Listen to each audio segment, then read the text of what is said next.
Welcome back to the GiantMonsterGames Advent Calendar. We are on day number 26, and today is going to be Goblins, which is easily one of my favorite decks ever made because it is fast, it is aggressive, it is aggro, it is exactly my style of play. Now, what exactly is a Goblins deck? I'm going to give you three options. One, it is a crazy combo deck that does amazing combo stuff. Two, it is a control deck where we're going to pin our opponent down like a prison-style control deck. Or three, it is a deck that has goblins in it.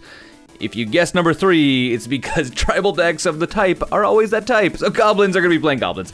We are playing stuff like Foundry Street Denizen and Goblin Piledriver as our super value goblins because they get a bunch of bonuses whenever we have extra goblins in play, so we're going to play stuff to get extra goblins, such as Dragon Fodder and a Hordling Outburst, which is just going to get us more goblins, which makes them bigger, and then if we get to the mid-game, because we're never going to the late game, we can play one of the Bushwhacker brothers, so Goblin Bushwhacker or Reckless Bushwhacker, which make everything else bigger depending on if we fulfill their requirements, paying their kicker cost, or playing a spell before them, which is not really that hard for this deck. That is the entire point of this deck, is to get goblins into play and then swing until your opponent falls over. Quite easy. If you want to see the entire deck tech, up at the top right hand corner, like always, you can click on that link and see the joy that is goblins. Okay, now let's throw it over to Adrian, and he's gonna play the goblins. So today's objective is to see if we can get through an entire match, not just the first game like the last two episodes. I'm a little bit 50-50 on this this hand. Two lands is nice. Goblin Piledriver, we can keep it. It's a little bit of a risky keep, but I think we can actually keep it. Obviously, we generally want Mountain, and if we are going to have the Darksteel Citadel, we need to have what we need to sacrifice it. There's a... was it Rebirth of Koloth or something? I can't remember the name of the card, but it's a card where we sacrifice an artifact and get 3 goblins, but we don't seem to have it in our opening hand, so, you know, we'll see. Also, we're playing first. Yeah, we're playing first. So yeah, top 5 decks. We are in the top 5 decks. And goblins, I'll agree with goblins. Goblins would be... Goblins is probably my top 3 for like my favorite decks to play. Goblins is easily my top 3. Largely because it's fast, it's aggressive, and it's quite consistent, which is super nice. And, oh, there it is. We do have Koloth 3. Oh, is it? Kuladoth Rebirth. Hey, I did have it. I had it right. Neat. I don't think we're going to play that right away, because we kind of want more than 2 mana. I think what we'll do instead is we are going to play the Piledriver, swing in for 2 damage, and then pass it to our opponent. Our opponent's playing blue, something or other, magical blue of some sort, and go to combat, swing with everything, and then see, attack with all creatures, and then see what our opponent has to say. Our opponent says, I'll take the 2 damage, and we'll see what he plays. He plays another island. Interesting. And nothing else. No other spells from our opponent. Oh, another mountain. That's really exciting, to be honest. I want to... Let's see. I think we play Hordling Outburst. And... we have 2 options. The first one is to play Koloth Rebirth, and I think we're going to play Hordling Outburst first. Play Hordling Outburst, and then next turn we're going to do Rebirth and probably one of the Bushwhackers. Ooh, we're going to get, what, Remand? Remand is really bad against us. Condescend. Condescend is better against us. Well, we can't pay 1 for it, so we will let it go to the graveyard. Countered, you are Hordling Outburst, but not forgotten. And then I guess we're going to swing for... he gets what, +1, or +2, +0 for each other goblin. So we'll swing for what, 4, 5, 4, 4. Math. Math is strong with me today. So swing for 4, and that's going to be about it for our turn. Our opponent is doing his scrying thing right now. Decides to put both cards on top. That's scary for us. When your opponent puts both cards on top of their library, that means they actually found stuff they want. Which is not always very good. Not for us, at least. So here we go, swinging in, and we'll have to see what we draw. If we would have had these goblins in play, we would have got the 3 from the Hordling Outburst. Then doing the, like, Rebirth into Bushwhacker would have been awesome. Reckless Bushwhacker specifically. But we didn't get the... Oh, we're playing against... What is this? Hold on, what? What? I don't know what we're playing against right now. Sanctum of Ugin is not something you see very often. Well, I think we can... we have 2 options. I think the option for right now is going to be Goblin Bushwhacker paid for kicker. See if our opponent has an answer. If he has another counter, then sure, we'll eat it. Which is going to be Mana Leak. That's okay. Mana Leak is not the end of the world. We can't pay for it. And then we'll swing in for another 4. I mean, our clock, we do have a clock in play, technically. Unless our opponent has a way of getting rid of these guys, bouncing them, playing other stuff to make it so they don't deal damage. Tron? We're playing against Mono Blue Tron again? What? No. This is the slowest game of Tron I've ever seen. Okay, now we're gonna try. I want to do Rebirth. Do we do Rebirth and Reckless Bushwhacker? That's the next question. I think the answer is yes. I think we try for it. At this point, it's going to be go all out, because if we do this, we will swing for lethal. So he needs to have an answer. 2 cards in hand. He could have an answer.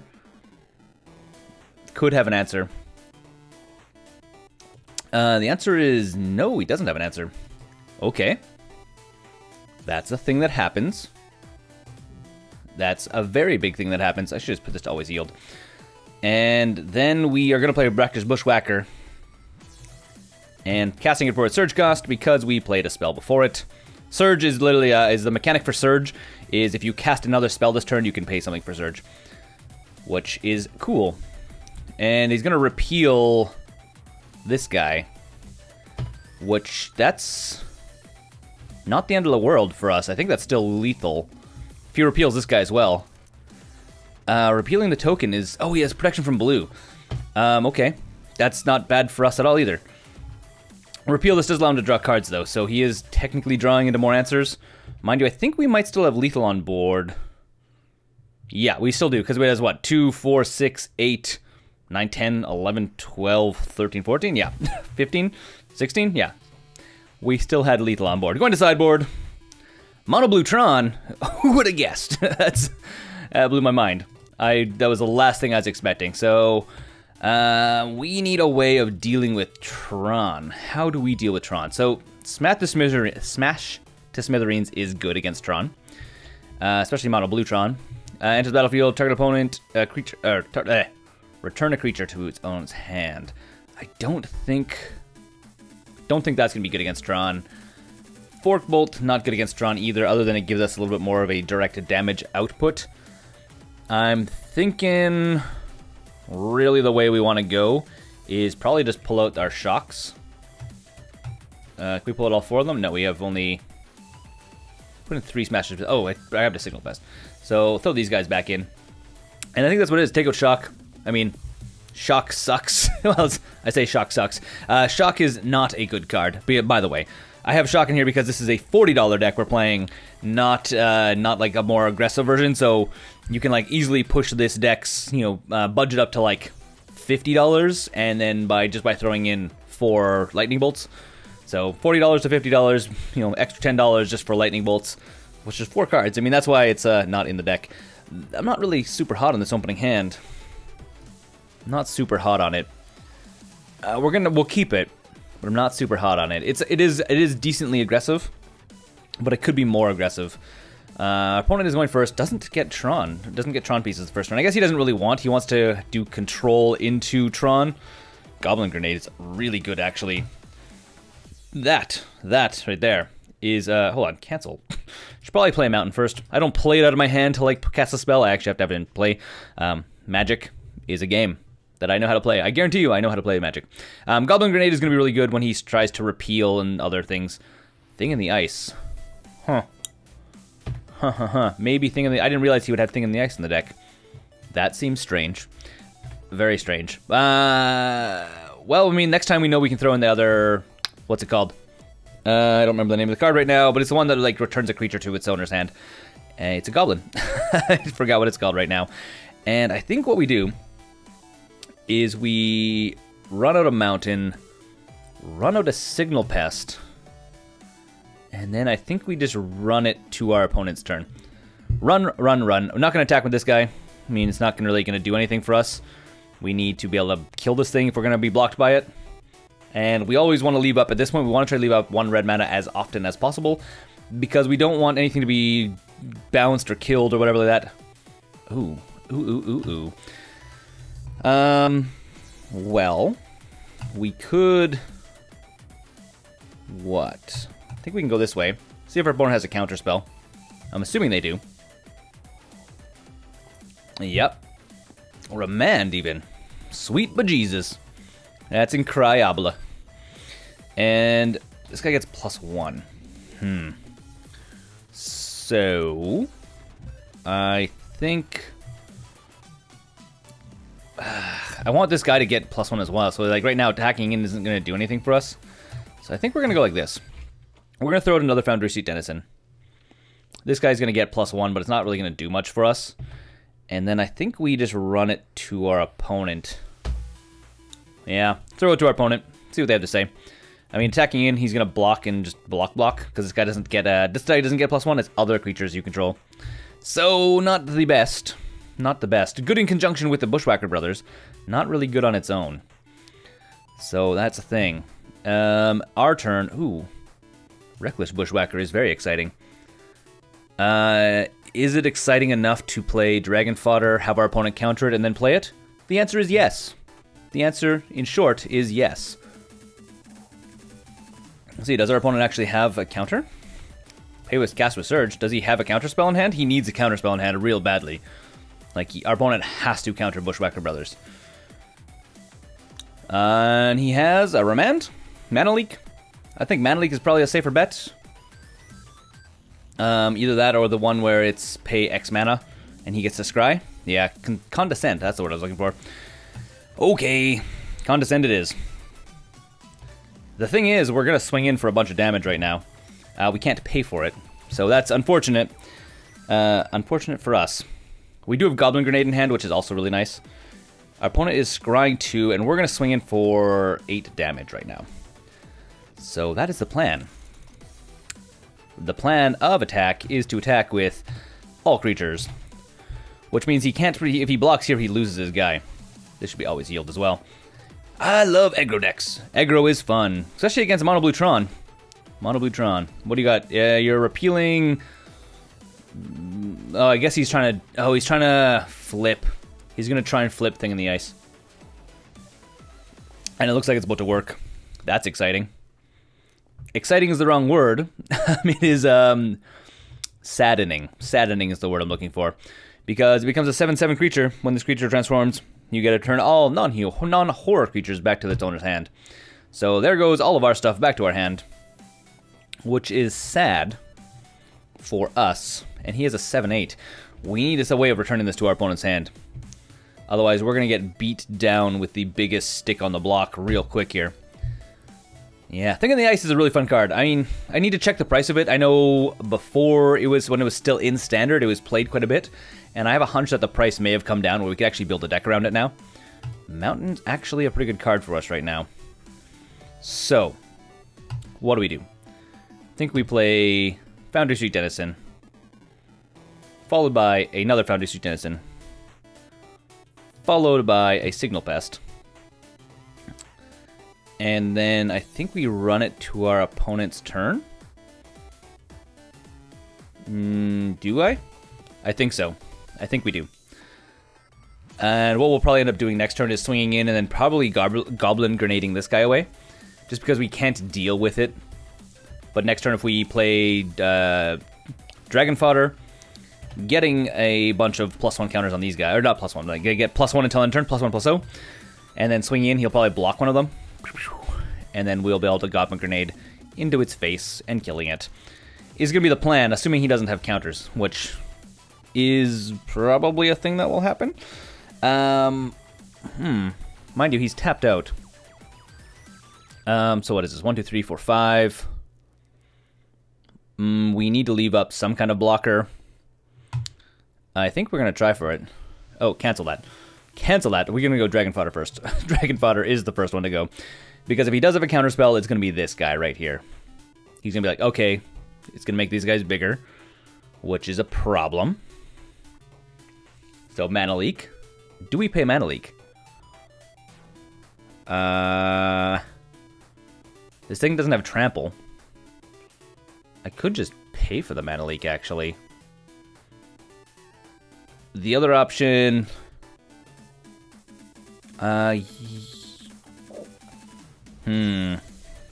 Do I pay for it? I think we're gonna pay for it. Yeah, I think we pay for it. And then we swing with all three of these guys. We'll see. Unless he has another counterspell, then that really sucks for us. Which also could happen. I didn't really consider that too much. But I mean, if we would have played... If we didn't pay for it, and then we played this one and he has another counterspell, then we just lose out doubly. This way he eats up 2 counterspells, which is actually not the end of the world for us. And I think at this point do I attack with 2 of these guys, getting him 2 damage? Nah, I don't think so. I don't think so. I think we sit and we're going to block the horror, probably next turn. Blocking the horror, and then next turn we're going to try and play Hordling Outburst. I wish this was instant speed. If this was instant speed, it would be amazing. But the fact it is a sorcery. So he's going to repeal Signal Pest to our hand. He can't have 3 repeals. Well, I mean, he could, but that seems crazy if he did. So he's going to swing in with the horror, probably. We have to block. Blocking is a thing that has to happen. And then we have options. We do have options. And they're not amazing options, unfortunately. We... Smash to Smithereens is a card I put in this deck because I thought we were going to need it. Turns out I don't think we do. I haven't seen a single artifact. I would expect to see, like, Mindslaver, something like that. I think he's using Tron as, like, a backup shell, not as a winning condition. So that's a thing. Well, let's run down Signal Pest. Let's play Hordling Outburst. And no response from our opponent.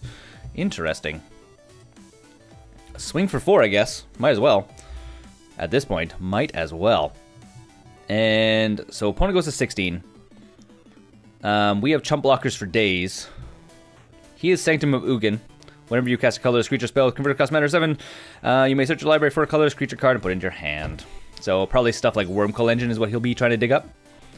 And now we chump block here. Yep, that's the plan. See, does our opponent have anything? He doesn't play anything.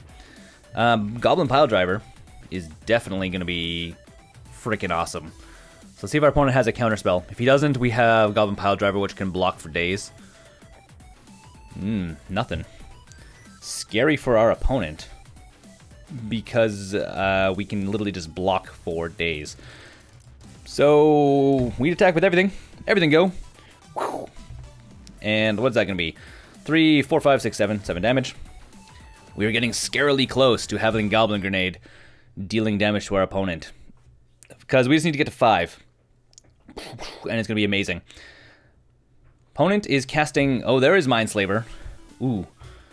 Well, we have Smash to Smithereens, which we can play on our opponent's turn. I wonder if it's going to make him scoop. So we're going to smash to Smithereens. Oh! Opponent doesn't have any response.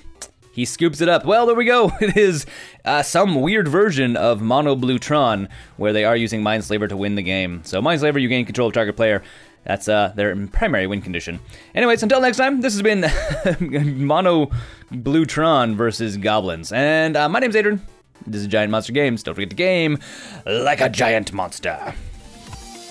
Thanks for watching the GiantMonsterGames Advent Calendar. Don't forget to comment, rate, and subscribe if you like this video and want to see more videos just like it. A huge shout out to all of the Patreon supporters. You guys are helping make videos like this, and if you want to pick this deck up, there is a link below with an affiliate link so you can grab this entire deck on MTGO.